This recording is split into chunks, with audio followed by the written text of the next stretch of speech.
Israel has reacted angrily to a decision by the UN Security Council to pass a resolution demanding an immediate ceasefire in Gaza for the Muslim holy month of Ramadan. The United States decided not to block the measure, having vetoed 3 previous efforts. In response, Israel's prime minister canceled plans to send a high-level delegation to Washington. The resolution had also demanded the immediate release of all hostages still being held by Hamas, the group behind the October 7th terror attacks.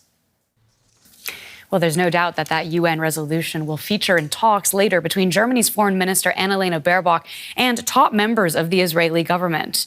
Now, Baerbock has already called on Israel not to launch a military offensive against the city of Rafah in Gaza, while she has cautiously welcomed the UN ceasefire resolution.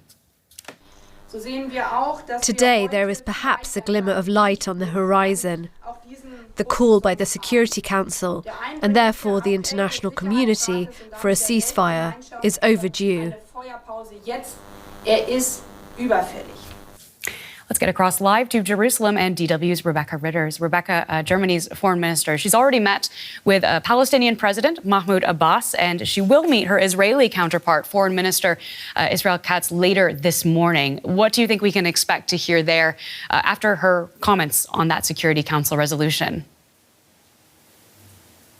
Well, Claire, I don't think we can expect anything too out of the ordinary from this meeting today. This is the seventh visit by Minister Baerbock to Israel since the war began, and I think we can expect a bit more of the same, though we are starting to see the temperature going up, even when it comes to Germany and Israel's relationship, that special relationship, given its historical context. Now, we have seen Minister Baerbock come out in support of the UN Security Council, as you just heard there, and that vote yesterday, though Germany, not actually a member on that council, didn't vote in that Security Council vote yesterday, but coming out in support, which is already pretty strong for Germany, who normally stands in steadfast support of Israel. But we think we'll see that continuation. I think, as I mentioned, we might see a turning up of the temperature and the rhetoric at that meeting, but I think publicly we'll see Germany standing by Israel.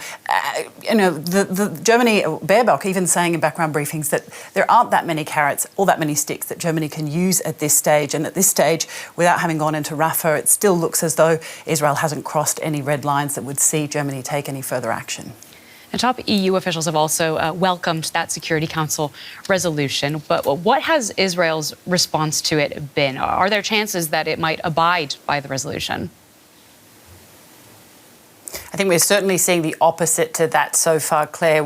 Israel Katz, that minister, the foreign minister that we were just talking about there, who'll be meeting with Baerbock later today, came out after that vote saying, we will not put out the fire. And then we have Benny Gantz come out on X shortly after. He's a member of the war cabinet, not a member of the government, but a very important player in this 6-month conflict so far. He came out saying that Israel had a moral obligation to continue fighting to try to get out the hostages, though it is notable that in that tweet or that message on X that Benny Gantz didn't mention the other military aim, which is, of course, destroying Hamas's military capabilities. He just mentioned the hostages. So that could be somewhat of a change in rhetoric. But I think, we're seeing, at least in the rhetoric and the bluster coming from Israel, that they are going to continue, that they will not abide by the UN Security Council vote. So we'll have to see what that means when it comes to Rafah. Of course, they are going to need US support when it comes to Rafah, and now we've seen that support, at least, when it comes to the rhetoric, even if that doesn't mean anything changing exactly yet on the ground, we are seeing that start to change. We'll have to see what happens going forward, but it looks like Israel are going to ignore that UN Security Council vote at this stage. And what about its relations with Washington? We have Israel now having cancelled a delegation's planned trip to the U.S. after that U.S. abstention. Do you think we're seeing a shift in U.S. policy vis-a-vis Israel at the United Nations? I think we're certainly seeing a shift in the relationship, even if that doesn't translate exactly to a shift of practicalities on the ground yet, Claire. We have seen, obviously, a big decision yesterday by the US to abstain from that vote, not to use their veto power. We have been seeing in recent days and weeks the rhetoric by the US changing when it comes to Israel and their actions on the ground, particularly when it comes to the planned incursion into Rafah, that southern city now home home to over 1 million displaced Palestinians or taking shelter there. So, we are seeing a change in that special relationship, that steadfast relationship that we have seen US support Israel throughout this 6 months. We are starting to see the tone change there. And as you mentioned, the cancelling of that delegation to the US, though it must be said that the Defence Minister, Yoav Gallant, is in the US and will be continuing with the scheduled meetings that he was supposed to have. So there are, of course, still ties between these two allies, but we are starting to see that relationship change. How that plays out in the future remains to be seen. But for the moment, Israel certainly, no doubt, behind the scenes worried about what's going on between these two relationships.